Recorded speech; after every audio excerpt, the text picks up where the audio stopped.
வணக்கம் ரேபிடோ கேப்டன். நம்ம Rapido bike taxi ஓட்டுறதுல ஒரு பெரிய பிரச்சனை ஒண்ணு இருக்கு. என்ன அப்படின்னா, பைக் டாக்ஸி புக் பண்ணிட்டு அதுல பார்சல் கொடுத்து வர நிறைய பேர் இருக்கிறாங்க. அது நிறைய பேர் வந்து பாத்தீங்கன்னா ஸ்கிப் பண்ணிடுவாங்க. நானும் எப்பவுமே வந்து பாத்தீங்கன்னா பைக் டாக்ஸி போட்டுட்டு பார்சல் கொடுத்தாங்க அப்படின்னா, இல்லைங்க அதுக்குன்னு தனியா ஆப்ஷன் இருக்கு. நீங்க பார்சல் போட்டு கொடுங்க. நான் பைக் டாக்ஸி புக் பண்ணீங்கன்னா பால் மட்டும் தான் எடுத்துட்டு போவேன். நான் பார்சல் எடுத்துட்டு போக மாட்டேன்னு கண்டிஷன்டா சொல்லிடுவேன். அப்படி இருந்தும் கூட இன்னைக்கு நான் ஒரு பிரச்சனையில மாட்டிக்கிட்டேன். என்ன அப்படின்னா, அந்த பையன் ஒரு சின்ன பையன் தான் வந்தாங்க. வந்துட்டு பைக்ல வந்து உட்கார்ற மாதிரி உட்காந்து ஓடிபி சொன்னாங்க. ஓடிபி சொன்னோனே சரி உட்காருமா அதாம்மா ஹெல்மெட் சொல்லி எடுத்து கையில கொடுக்குறப்ப ஹெல்மெட் எடுத்து கையில கொடுக்குறப்பதான் இல்ல நான் எனக்கு இந்த பார்சல் மட்டும் கொடுத்துருங்கண்ணா அப்படின்னாப்ல. தம்பி நான் பார்சல் எடுத்துட்டு போக மாட்டேன், நீ ஆர்டரை கேன்சல் பண்ணிடுறாப்பான்னு சொல்லி சொன்னேன். ஆனா இந்த மாதிரி அப்பா அந்த போலீஸ் பக்கத்துல நிக்கிறாங்க, ரொம்ப எமர்ஜென்சி ட்ரெஸ் தான், எடுத்துட்டு போய் கொடுத்துருங்க ப்ளீஸ் அண்ணா அப்படின்னு கேட்டேன். சரி சின்ன பையனா இருக்கானே அப்படின்னு சொல்லிட்டு நானும் பாவம்னு சொல்லிட்டு எடுத்துட்டு போயிட்டேன்.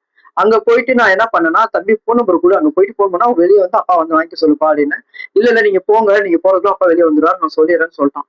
சரின்னு சொல்லிட்டு நானும் அங்க போயிட்டு போலீஸ் திட்ட 28 நிமிஷமா நின்று கால் மேல கால் பண்றேன். அந்த பையனுக்கு கால் பண்றேன், எடுக்கவே இல்லை. அவங்க அப்பா நம்பர் என்கிட்ட இல்ல.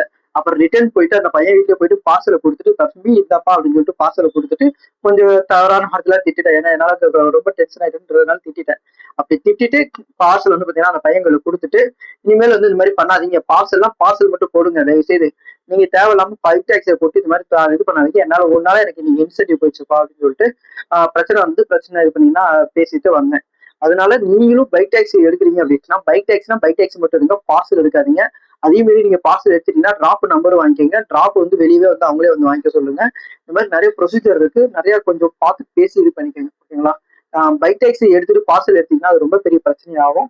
இந்த மாதிரி பிரச்சனை நீங்களும் சந்திச்சிருக்கீங்க அப்படின்னா கீழே கமெண்ட்ல சொன்னீங்க என்ன பிரச்சனைன்னு சொல்லிட்டு அதுக்கான தீர்வு நீங்க எப்படி கண்டுபிடிச்சீங்கன்றத சொல்லுங்க. இல்ல அப்படின்னா நான் அதுக்கான தீர்வு கண்டிப்பா உங்களுக்கு சொல்லித்தரேன்.